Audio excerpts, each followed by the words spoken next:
In the news tonight, businessman Marlon De Silva arraigned for murder of reputed wife. And U.S. deportation efforts continue. Ambassador to Guyana addresses concerns. But you won't be seeing something like you've seen for Colombia or some of the other countries, a large group. That's not something that will be happening for Guyana. Businessman Marlon De Silva was arraigned on Wednesday morning in the Diamond Magistrates Court and formally charged with the murder of his reputed wife, Kenisha Vaughn, who was fatally shot during a confrontation at their home on Saturday night. De Silva appeared before Magistrate Wanda Fortune and was not required to enter a plea to the indictable charge. The court heard that Vaughn was shot dead at the couple's home located at Lot 1179, Section A, Block X of Diamond Housing Scheme. The accused, represented by a team of attorneys, Everton Lamy, Sanjeev Dattadin, and Lachmi Ramat, stood calmly before the magistrate as the charge was read.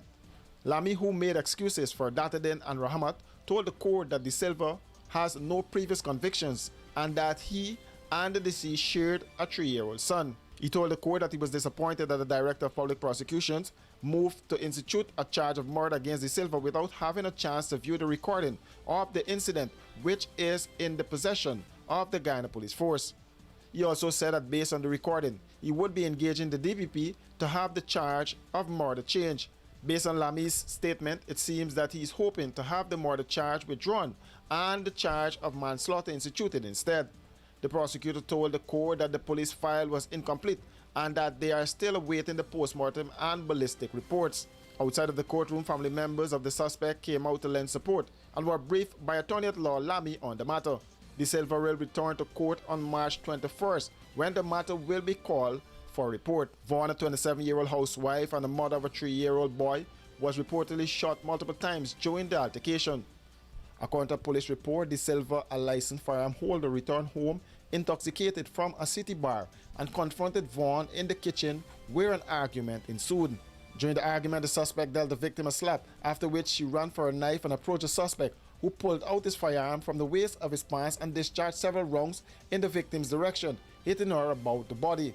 Vaughn collapsed immediately from her injuries. The suspect then contacted the police, who responded and rushed the victim to the Diamond Hospital, where she was seen and examined by a doctor on duty and died while receiving treatment. Investigators recovered 4 9mm cases and 3 suspected projectiles at the scene. Police examined the body at the Diamond Hospital, and 12 injuries, entry and exit, suspected to be gunshot wounds, were discovered on the body. Vaughn's death has seen rights organizations calling for better systems and support for women in abusive relationships.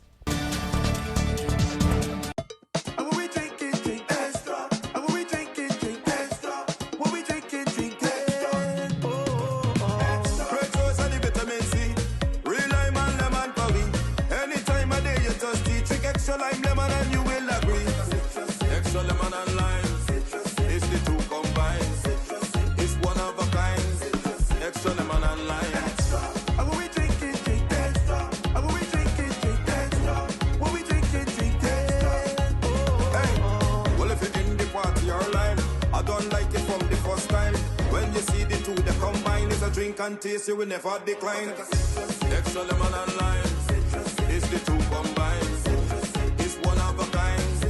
Extra lemon and lime, extra lemon and lime. Taste the citrus in every sip.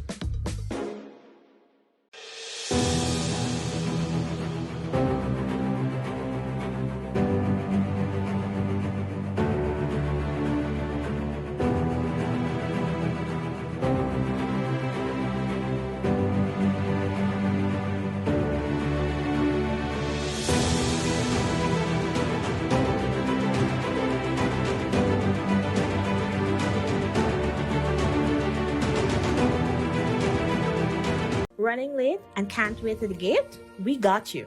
The Guyana Public Service Cooperative Credit Union Limited has introduced a fast and easier way to make payments to your accounts through the GT&T mobile money services. Here's how. Click on the MMG app.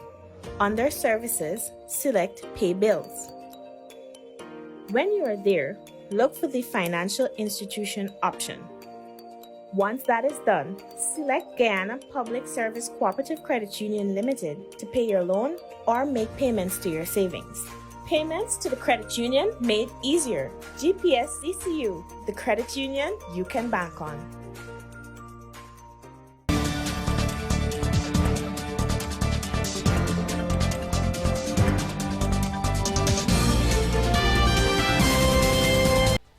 As the U.S. government moves ahead with its deportation plans, an initiative promised by President Donald Trump, U.S. Ambassador to Guyana Nicole Terriat sought to address the concerns surrounding the process.